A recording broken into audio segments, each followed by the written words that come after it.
ធ្លាប់មានរឿងនេះកើតឡើងទេអ្នកកំពុងមើល gold តម្លៃកំពុងឡើងខ្លាំង candlestick បៃតងធំបន្តគ្នាអ្នកគិតថាទីផ្សារកំពុង run ហើយខ្ញុំត្រូវចូល buy ឥឡូវនេះ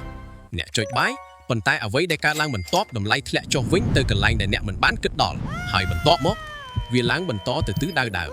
សំណួរគឺហេតុអ្វីបានជាទីផ្សារធ្វើបែបនេះហេតុអ្វី gold តែងតែត្រឡប់ទៅកន្លែងមួយចំនួនមុនពេលវាបន្តដំណើរទៅមុខចម្លើយគឺព្រោះទីផ្សារមានចន្លោះមួយដែល smart money តែងតែយកចិត្តទុកដាក់ចន្លោះនោះហៅថា fair value gap ហើយថ្ងៃនេះអ្នកនឹងរៀនថាហេតុអ្វី FVG គឺជាឧបករណ៍សំខាន់មួយដែល trader អាជីពប្រើដើម្បីស្វែងរក entry ដែលមាន probability ខ្ពស់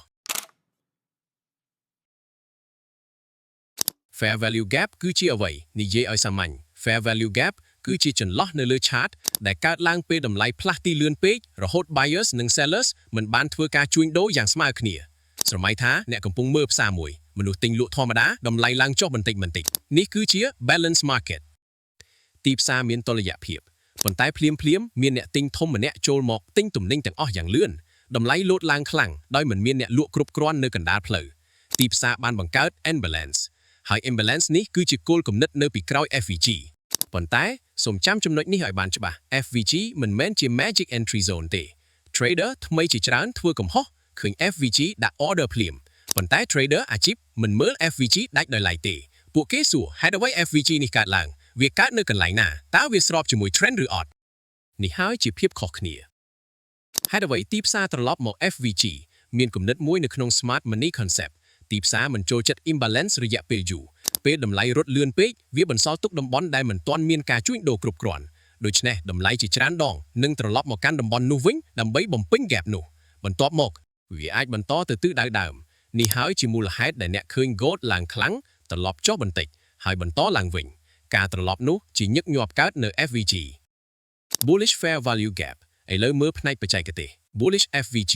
ជាទូទៅកើតឡើងក្នុងចលនាឡើងខ្លាំងវាមាន candlestick ចំនួន3 candle ទី1 candle ទី2ដែលមាន momentum ខ្លាំង candle ទី3បើមានចន្លោះរវាង high របស់ candle ទី1និង low របស់ candle ទី3នោះគឺជា bullish FVG អត្ថន័យ buyers មានកម្លាំងខ្លាំងពេករហូត sellers មិនអាចបំពេញតំបន់នោះបាន trader អាជីពនឹងរងចាំឲ្យតម្លៃត្រឡប់មក zone នោះហើយស្វែងរក confirmation bearish fair value gap ផ្ទុយទៅវិញ bearish FVG កើតឡើងនៅពេល sellers មានអំណាចខ្លាំងតម្លៃធ្លាក់ចុះលឿនបង្កើតចន្លោះនៅក្នុងចលនាបន្ទាប់មកពេលតម្លៃឡើងត្រឡប់មក zone នោះ trader អាជីពមើលថាតើ sellers នឹងចូលមកវិញឬអត់បើមាន confirmation វាអាចក្លាយជា selling opportunity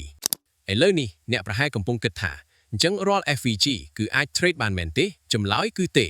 ហើយនេះគឺជាកន្លែងដែល trader ភាគច្រើនបាត់បង់លុយព្រោះពួកគេមើលឃើញចន្លោះប៉ុន្តែមិនមើលឃើញរឿងរ៉ាវនៅពីក្រោយចន្លោះនោះរបៀបប្រើ FVG ដោយ trader អាជីពមិនប្រើ FVG តែមួយទេពួកគេភ្ជាប់វាជាមួយទី1 trend direction បើ H4 និង H1 កំពុងឡើងពួកគេស្វែងរក bullish FVG បើ trend ធ្លាក់ពួកគេស្វែងរក bearish FVG ទី2 liquidity មុន FVG តើទីផ្សារបានយក liquidity មែនទេ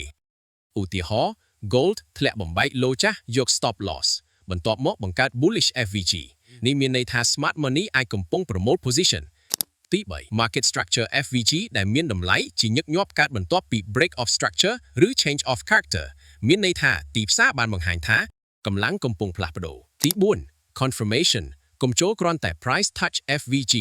រងចាំ bullish engulfing bearish engulfing penny bar structure shift XAU USD sniper example ស្រមៃថា gold នៅ H1 កំពុង uptrend តម្លៃធ្លាក់ចុះមកវិញទៅកាន់ support zone បន្ទាប់មកវាយក sell side liquidity បន្ទាប់ពីនោះកើត bullish change of character មាន bullish FVG កើតឡើងតម្លៃត្រឡប់មក FVG បង្កើត bullish confirmation candle នេះគឺជា setup ដែល trader អាជីពចូលចិត្តព្រោះមានការបញ្ជាក់ជាច្រើន trend liquidity sweep market structure shift fair value gap confirmation នេះហើយជា sniper entry កំហុសដែលត្រូវជៀសវាងកំហុសទី1ចូលគ្រប់ FVG មិនមែន FVG ទាំងអស់មានតម្លៃទេកំហុសទី2មិនមើល time frame ធំ FVG នៅ M1 អាចគ្មានន័យ FVG នៅ H1 H4 មានទម្ងន់ជាងកំហុសទី3ដាក់ stop loss នៅកន្លែងងាយឲ្យទីផ្សារយកត្រូវយល់ថា liquidity នៅទីណាដូច្នេះសូមចាំ fair value gap មិនមែនជាកន្លែងដែលអ្នកទាយថាទីផ្សារនឹងត្រឡប់វាគឺជាកន្លែងដែលប្រាប់យើងថាទីផ្សារបានផ្លាស់ទីលឿនពេកនៅទីនេះហើយអាចមានការចាប់អារម្មណ៍ពី smart money trader ថ្មីសួរតើ FVG នៅទីណា trader អាជីពសួរហេតុអ្វី FVG នេះកើតឡើង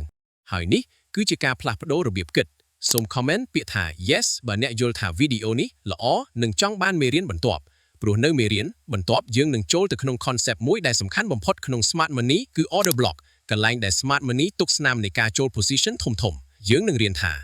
order block ពិតប្រាកដជាអ្វីរបៀបសម្គាល់ valid order block និងរបៀបផ្សំ liquidity បូកនឹង order block បូកនឹង FVG